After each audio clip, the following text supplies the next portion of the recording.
अंदर, हम आपस में बात करते हैं। बात करने जैसा कुछ नहीं है। उस टेलरी के ऊपर कुछ बंद का ऐलान किया।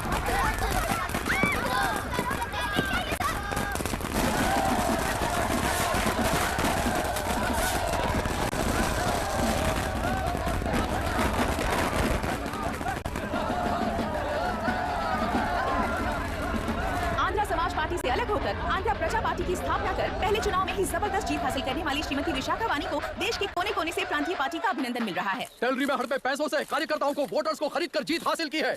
ईवीएम से छेड़खानी की गई है। यहाँ ऐसे हालातों में केंद्र में ज्यादा मेजोरिटी से जीत हासिल करने वाली इंडियन डेमोक्रेटिक पार्टी को हमारा साथ नहीं मिलेगा, ऐसा स्पष्ट किया विशाखा वाणी ने। श्रीमती विशाखा वाणी जी के बेटे कैकलूरी एमएलए विष्णुवर्धन को गवर्नर रमाकांत जी ने सरकार की तैयारी के लिए चुनौती दी है। तो अभी हमें ये देखना है कि आने वाले चुनाव में कौन सी पार्टी जीत हासिल करेगी। तो अब हम जाएंगे हमारे संवाददाता मिस्टर संजय नायर के पास, जो अभी पार्लियामेंट में उपस्थित है। लोकतंत्र के चार स्तंभ क्या क्या है? सरकार को चुनने का हक जनता का है। Majority rules. चुनी जाने वाली सरकार को जाति और धर्म का भेदभाव किए बिना सारी जनता का पालन एक समान करना चाहिए। हमें सपोर्ट नहीं किया ना, देखना आज से स्कूल कॉलेज कैसे चलाता है। कानून और न्याय व्यवस्था को दबाव में आए बिना ईमानदारी से काम करना चाहिए। नई सरकार के आते ही राज्य में 9 कलेक्टर्स, 6 एसपीज और 2 जजेस की बदली हो गई है। जितने भी मर्डर्स हैं, करप्शंस हैं, उनके बारे में 3 साल में सोच लेना। आखिरी 2 साल में वोट दिलाने वाली योजनाओं के बारे में सोच सकते हैं। वोटर छोटे बच्चों जैसे होते हैं। सुबह पिटाई करो और शाम को एक बिस्किट का टुकड़ा फेंक दो तो खुशी से उछल जाते हैं। पूर्व मुख्यमंत्री के इशू किए गए सारे कॉन्ट्रैक्ट्स गलत थे, सो वो सारे कॉन्ट्रैक्ट्स रद्द कर रिवर्स टेंडर जारी किए जा रहे हैं। मैडम, अब तक 30% इन्वेस्ट किया है, अब कैंसिल करेंगे तो हमें कंपनी बंद करनी पड़ेगी। अगर ऐसा हुआ तो नई कंपनीज भी इन्वेस्ट करने की हिम्मत नहीं करेंगे। लाखों लोगों की नौकरी चली जाएगी, इकोनॉमी भी डाउन हो जाएगी। आप लोग सिर्फ अपनी कंपनी के बारे में सोचिए, इकोनॉमी के बारे में सोचने के लिए हम हैं। अब क्या करें आप ही बताइए मैडम। उस पार्टी के लिए जो किया वही कीजिए। वाक, मत, विद्या, व्यापार, पेशा जैसे फंडामेंटल राइट्स को प्रोटेक्ट करना होगा।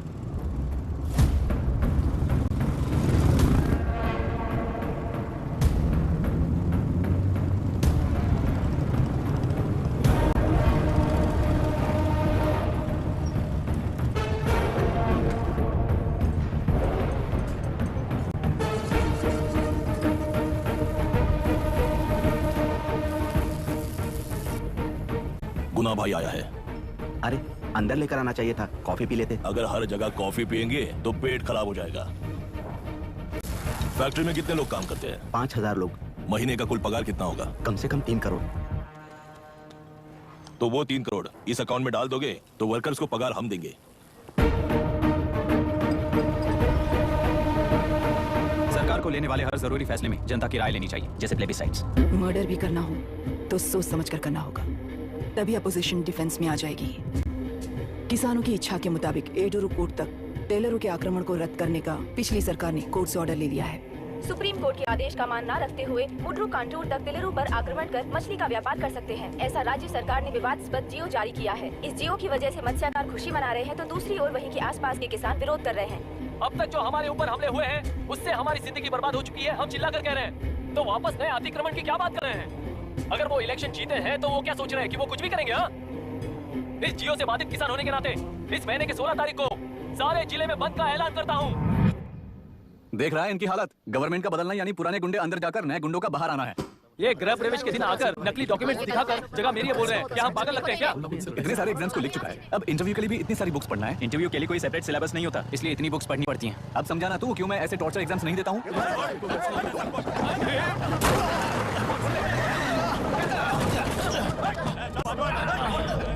6 महीने से इस जगह पर घर बना रहा था, तब तुम्हें दिखाई नहीं दिया? अबे तू बना रहा था ना, इसीलिए मैंने सोचा सीधे घर बनने के बाद हल्ला बोलने के लिए इंतजार करते हैं। एक ही जगह को 2 लोगों को बेचने के लिए वो कोई पागल नहीं है। मेरी जमीन पर घर बनाकर मुझसे जबान लड़ा रहा है तू।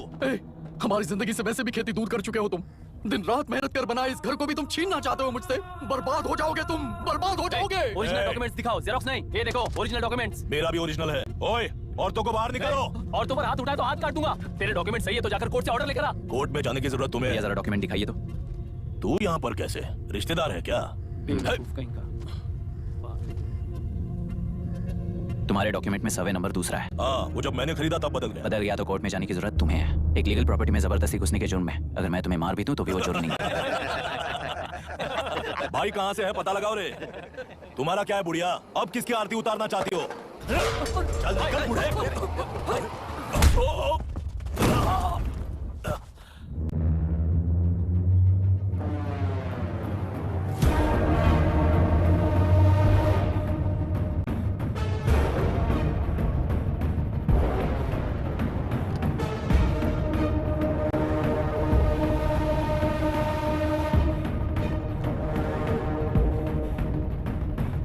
कोई कोर्ट का ऑर्डर मांग रहा था ना, कोर्ट खुद आ चुका है।